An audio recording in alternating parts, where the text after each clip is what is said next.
Episode 106.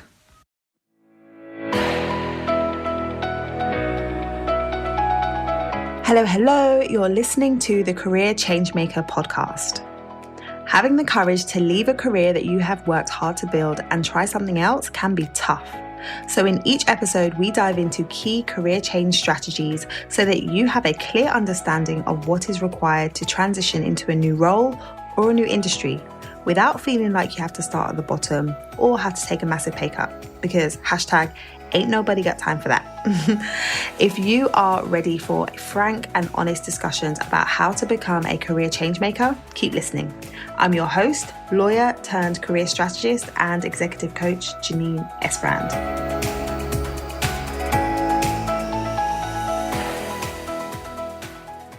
Are you eager to get unstuck and figure out what you would actually like to do with your career next? Have you been going around in circles trying to figure it out but getting no further forward? If so, you're going to love today's sponsor, my signature group program, the Career Clarity Academy. Changing career direction can feel overwhelming and daunting, but it doesn't have to be. In my signature program, we give you clear, step-by-step, proven processes for getting completely clear on what it is that you want to do and understanding how you can leverage your existing experience and position yourself to attract and land a dream role. To find out more, head over to lightboxcoaching.com/academy. I was having a conversation with somebody yesterday about her potential career move. So she was saying that she wasn't happy in the current role that she was doing and that she wanted to do something different. So when I asked her about whether or not she knew what role she wanted to do, she said, yes, she did. And she gave me the name of the role that she was seeking.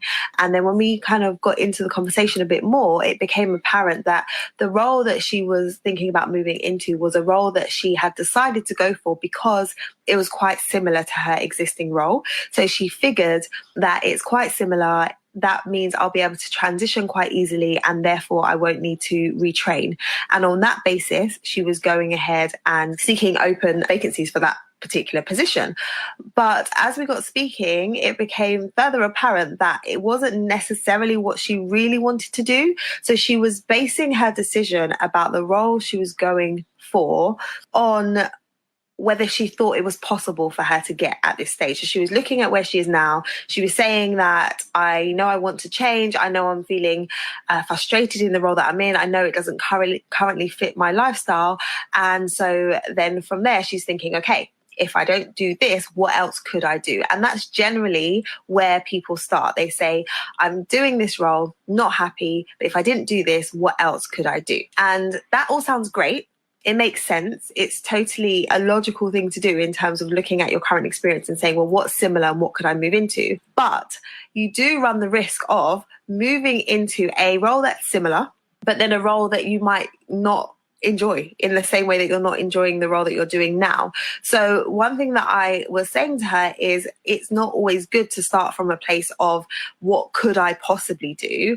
Instead, it's thinking, okay, what would I most like to do? What would I most like to do? And when we get that and we can work backwards from there, we can say, okay, if this is where I would love to get to, what would I have to do in order for me to get there? And there are things that can be done. There are things that you can put in place to transition into a new role that is completely different from what you were doing before, as long as you know how you are to package your existing experience and you are able to identify the gaps that you have maybe in skills and expertise that you could fill in a different way than going back to university and retraining and starting all the way from the bottom. So I just want to encourage you that if you are thinking about a career change, you don't have to only move into a role that is very similar to what it is that you're doing now. And I think it's particularly important to remember that if you're someone who is facing job cuts right now, given the current market, it may be that your industry is taking a nosedive because of all that's going on with coronavirus.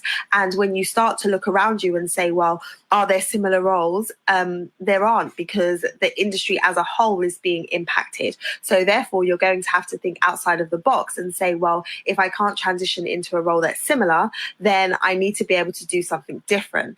And so that's where need to think a little bit higher level in terms of what is possible. And then we can think about the strategy piece. But firstly, you need to decide on what it is that you are targeting. And I think right now is a fantastic time if you have more time on your hands, if you are, working from home, and if you don't no longer have the commute you used to have, and you have your evenings free because you're not going anywhere, for you to really drill down into what it is you really want to do. So I want to share with you a few things that you can start asking yourself. Now, figuring out what it is that you want to do when you are in a place of feeling frustrated and knowing that where you are now is not where you want to be isn't necessarily a quick process. It's something that I work with my clients on. We go through a whole process in my program to help people to identify and drill down exactly what it is they want to be doing and what would be ideal for them. But there's a few questions that you can start asking yourself that can help you to start getting some of that clarity. So the first one is asking yourself, what is it specifically about the role that you're doing now that you no longer like or enjoy or want to do? So sometimes you can feel really frustrated in your current position and you're just looking at it and just saying, I just don't enjoy doing this anymore. But drilling down and identifying, well, what is it that I don't like doing anymore? What did I used to like doing and I don't like doing now? That can start to help you to focus in on where the issues are. It could be in the types of clients that you're working for, or the projects that you're working on, or it could be the team that you're working with, or the organization that you're working with. So getting some real insight from your previous work history on what the issue is can then help you to identify where you need to switch. Because sometimes I've worked with clients where it was just a small tweak in terms of the organization that they were working for, or it was that they no longer wanted to do that particular role, but they wanted to do something in the same industry. So they needed to really think about what the issue was so that they could identify what changes they needed to make. So that's one thing you can start with, like, what is my issue with this? Why am I not enjoying this anymore? Or why is it that I don't want to do this particular role? And then you can start looking at, what would I ideally like it to look like? So if all things were aligned, if we were in a perfect world, if we weren't in the middle of a pandemic, if things weren't the way they are now, in the ideal world, what would I like work and life to look like? And starting to paint that picture and compare it to where you are now, that can help you as well to identify what some of those gaps are. Then you want to be saying, okay, well, if I've identified what it is I don't like, you've identified what ideally you would like to do, then you could start thinking about, okay, what is the marketplace looking like? So identify what opportunities are there out there right now. So in this time, there are still opportunities available. There are still companies hiring. There are industries that are thriving right now. So once you've identified kind of what it is that you would ideally like, then you can start to see, well, what is available in the marketplace? What are some of the positions that I could start to align myself for that would help me to enjoy what it is that I'm doing more? And I think right now, when people are worried about, job security, you might be thinking, well, I'm in a role now. It's not a good time for me to move because there is some uncertainty in the marketplace.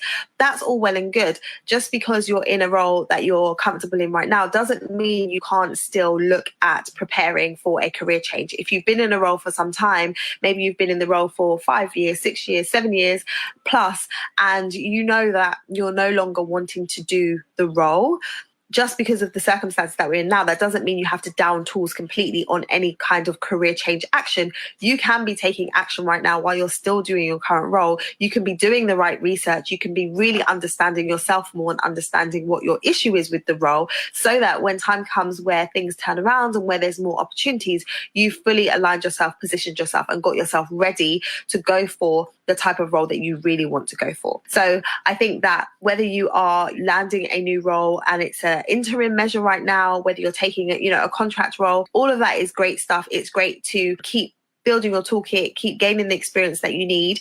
But if you have a longer term goal to reposition yourself and move in a different direction, it's good to have that focus and know that that is where you eventually want to go, so that you can be doing things intentionally in terms of getting the right exposure, getting the right experience, understanding what gaps there might be in your current experience and how you could fill those gaps.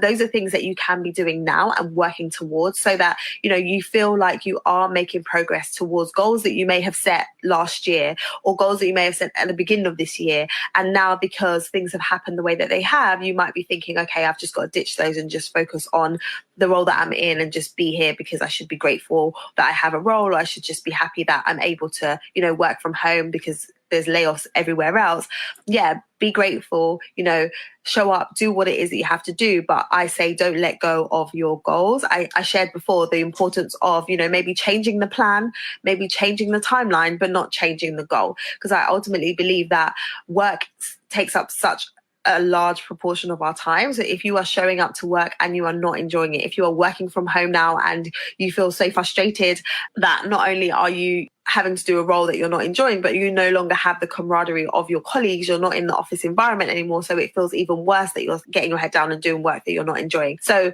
it's all about you looking at how you can reposition yourself so that you're able to bring your best to the work that you're doing. It's not just about you enjoying the work, but it's also about the impacts that you're able to make when the work that you do is truly aligned to something that you believe in, that you're passionate about, that you are able to leverage your strengths in.